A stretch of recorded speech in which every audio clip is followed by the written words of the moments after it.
everyone watching this presentation. My name is Angelo Saviotti and I'm an Information Systems student at UFLA, the Federal University of Lavras. I'm currently Vice President of a game development laboratory called Game Design Lab, where I've been working for more than 2 years. That laboratory is more known as GDL, the abbreviation of it. Inside GDL, we have two studies nucleus. One is called Deju, a nucleus focused in research and producing educational games, and the other one is called Ninja. This one created with the purpose of extension, developing games solely for the purpose of entertaining and training inexperienced members. Brazilian universities are full of people because they receive not only graduated students but also people pursuing bachelor and other undergraduate degrees.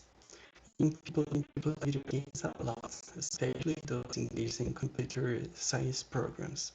But you don't see many students sticking around game development inside the university. In fact, the Brazilian game scene, which is mostly independent, doesn't have many people with a degree in computer science. In this presentation, I'll talk about my experience in this lab, our team, and where I've been programmer, game designer, and even artist when times are rough. But what I've done most is probably managing, so I feel confident enough to be talking about this team. As most developing teams, we produce entertaining, focused games. We also have our academic obligation, studying at all, where professors can contact us to design projects around ideas they bring to us, or we can develop ideas that they bring to us ready to go. Talking about educational games are very similar to research, where we have to see what has been done before on the topic. In some cases, we have to search about teaching methodologies, like when we had this game called Snaps that teach students about autonomic nervous system. In this game, students and professors of UFLA's medicine program came up with the idea and data for the body of questions, and we implemented the first mode, which we called the easy mode, with just a quiz to drag and drop buttons. We thought this was a little bit hollow, and then we expanded the game into two additional modes. We call them medium mode and hard mode that added some depth to the game. Feedback about the impact of the learning the process will be coming soon. The game is not released yet. It is also important to mention that developers and testers have to take extra care towards language and graphical representation in educational games. Some of them are made for children, demanding even more attention. In entertaining games, we are a little bit safer. There's no need for research, we just use ideas that we like with fun, but even so, we have to take care to not bring a bad image to the university because the game is not ours, the game is UFLA's. Now that I explained about what we produce in the laboratory, I'll talk about one of the problems that are people that receive the most, that are first year students that come a lot of energy, but some problems come with this energy. Mostly, they don't know much about the area. Most of the students that enter UFLA in a computer science degree, they don't know how to code. That is not an easy topic to learn. And having to learn how to code and how to code for games, which is a complex thing, can easily overwhelm the student. Moving to the people who work with graphics, artists, they usually draw things they like characters of animated things like anime, cartoons, and so they get a little shocked when they have to make animations where they have to draw several frames to make animation in their deadlines, and they get overwhelmed as well.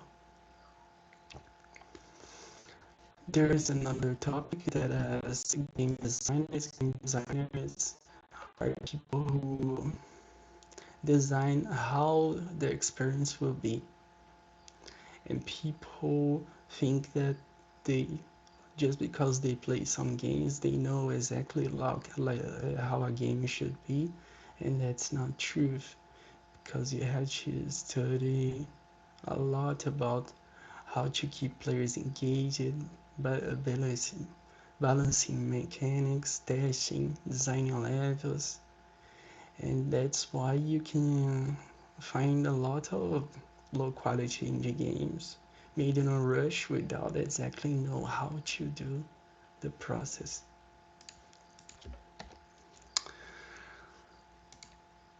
This is a sensible topic because young age surely is not a decisive factor to label someone as immature. And unfortunately, it is one of us currently at this moment. One of our hardest working members is 17 years old, but age can be considered indicative of the problem.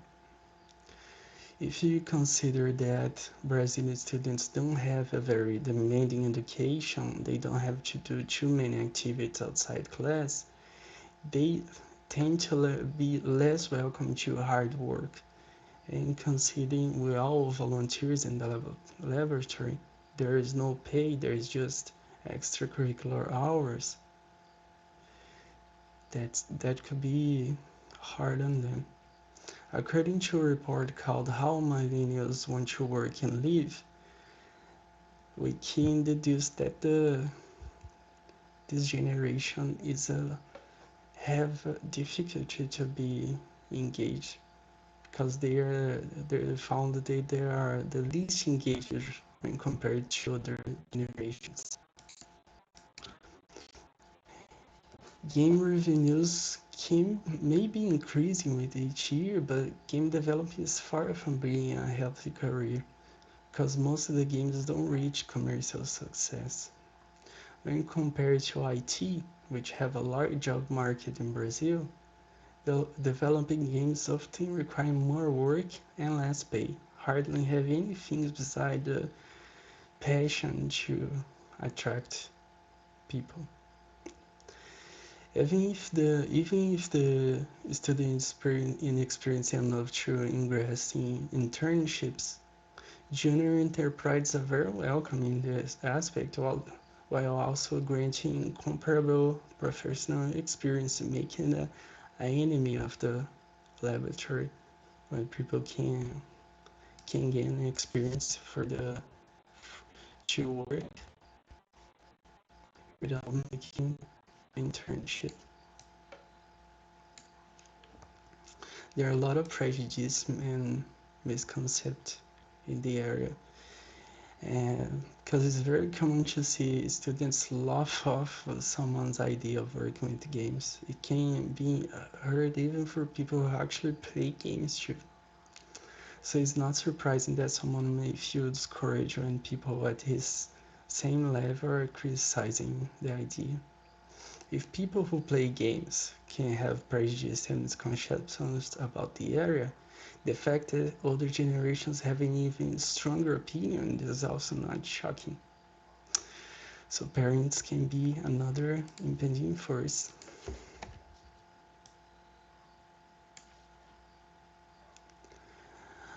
There, there are some institutional problems. I don't know if they can call it that way. That we have to face as well.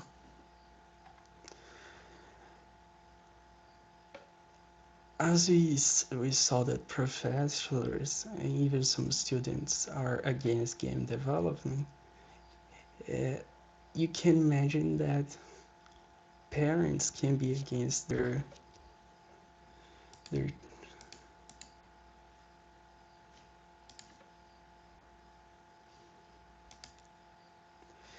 can see that parents could be against it too because they want a good career to their children, and this make it difficult. Professors, some of them also have a bias against developing, making less projects become available for us to work in. And with professors against it, students may feel discouraged as well. There's another problem when, with all this prejudice, we get targeted a lot.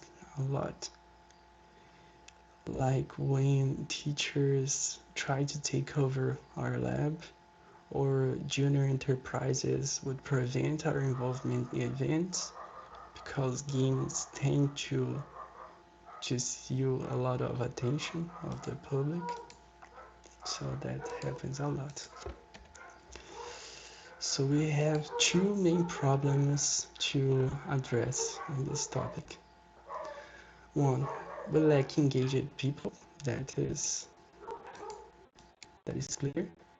People who are willing to work and take on more responsibilities. And the other problem is the prejudice come from so many sides that hinder our development and even recruitment. That surely makes it hard. And that's all. Thank you very much for watching.